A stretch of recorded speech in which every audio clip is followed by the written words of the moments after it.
Today, I'll be answering to you how I build my largest aircraft.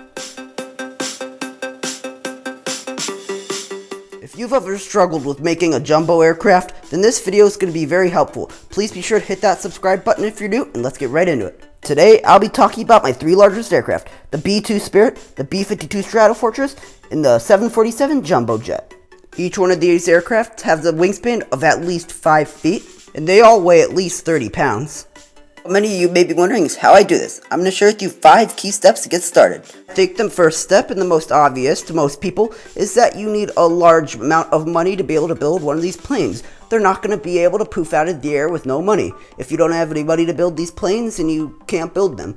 Without the proper amount of money and the proper amount of parts selection, the aircraft might come out looking weaker than it should, or it might even be a little fragile. So you always need to go into building one of these large products with a large amount of money. Now that the obvious one is out of the way, we can start to focus on some of the ones that you may not know. The next step is going to be you need a very strong internal structure. Now I know this one may also sort of be obvious, but getting that internal structure can be hard sometimes. And the way I usually do it is by using these long Technic pieces. Each one of these planes has a very large internal structure that holds together the plane. The B-52 here has a very complicated internal structure that holds up the wings.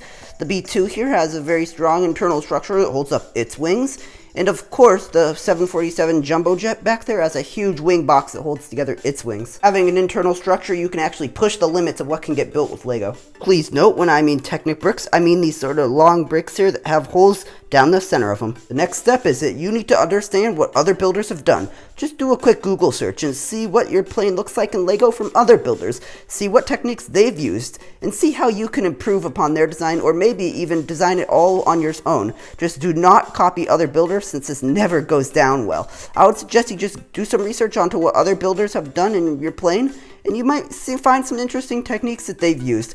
And I do suggest doing this so you do not accidentally copy other builders. And finally, we can come down to the final tip. And that tip is going to be the never give up. When you build a large plane, you're going to have problems, and it's going to break. But if you don't give up, you will persevere.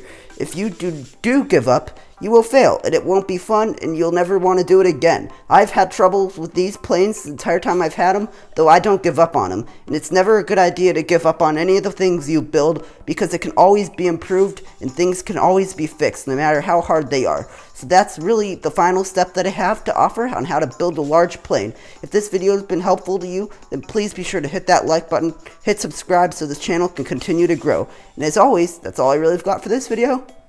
Bye for now.